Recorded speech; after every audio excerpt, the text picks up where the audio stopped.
ஓம் சரவண பவ ஓம். Hello friends, இன்றைக்கான வீடியோவில் நம்ம முருகர் நடத்தின அற்புதங்களில் நிறைய விஷயங்கள் நம்ம யூடியூப் வழியாகவும் இல்லை இன்ஸ்டா வழியாகவும் நிறைய பார்த்துக்கிட்டு இருக்கோம்.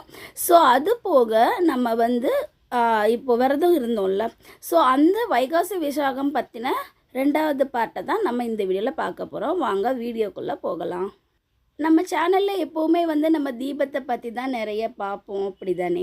ஸோ தீபங்கள் நமக்கு நிறைய பேருக்கு நான் இன்ஃபர்மேஷன் கலெக்ட் பண்ண அளவுக்கு நிறைய பேர் வீட்டில் தீபத்தில் இந்த மாதிரி திரியில் இந்த மாதிரி பூ அந்த மாதிரிலாம் வருது அப்படின்னு நிறைய நான் கேள்விப்பட்டுட்டேன். ஸோ அவங்களெல்லாம் நான் விசாரித்து பார்த்ததில் அவங்க குலதெய்வம் அவங்க வீட்டுக்குள்ளே இருக்காங்க அப்படிங்கிறத அவங்களே உணர்ந்திருக்காங்கன்னு நிறைய சொல்லியிருக்காங்க.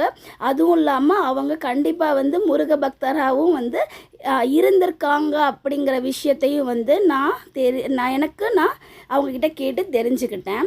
ஸோ இப்போ நம்ம விசாகம் அப்போ நிறைய பேர் விரதம் இருந்திருப்பாங்க.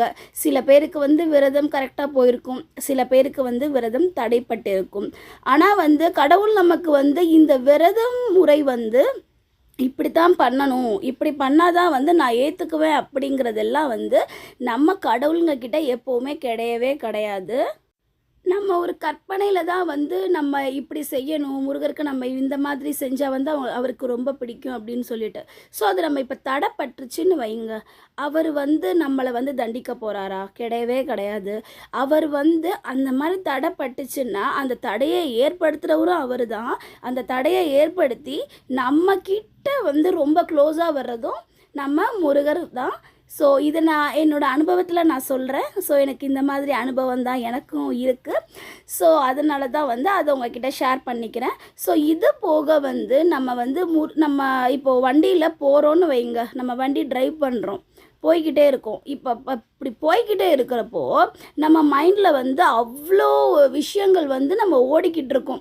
ஃபேமிலி ஓரியன்டாக இல்லை ஆஃபீஸ் ஓரியன்டாக இல்லை ஒர்க் ஓரியன்டாக நிறையவே நமக்கு போய்கிட்டு இருக்கும் மைண்டில். ஆனால் நமக்கு ஏதோ ஒன்று நடக்க போகுது அப்படின்னா அது முன்னாடி வர்ற ஒரு வண்டியில் ஓம் அப்படின்னும் இல்லை யாமிருக்க பயமேன் அப்படின்னும் ஏதாச்சும் ஒரு உருவத்தில் நம்ம கான்சன்ட்ரேட்டை அவர் கரெக்ட் பண்ணி விடுவார்.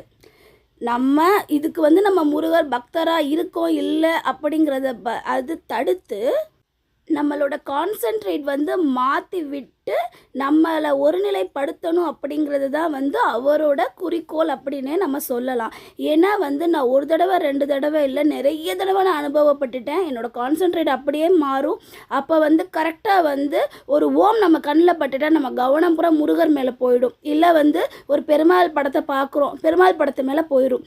ஸோ அப்படியே தான் நம்மளோட கவனங்களை அவர் கரெக்ட் பண்ணி விடுறது தான் நம்ம கடவுள் நமக்கு கொடுக்குற ஒரு பெரிய கிஃப்ட்டு. இன்னும் பல நிகழ்வுகள் வந்திருக்கு, நடந்திருக்கு, இன்னும் நடத்த போகிறாரு, நடத்திக்கிட்டு இருக்காரு.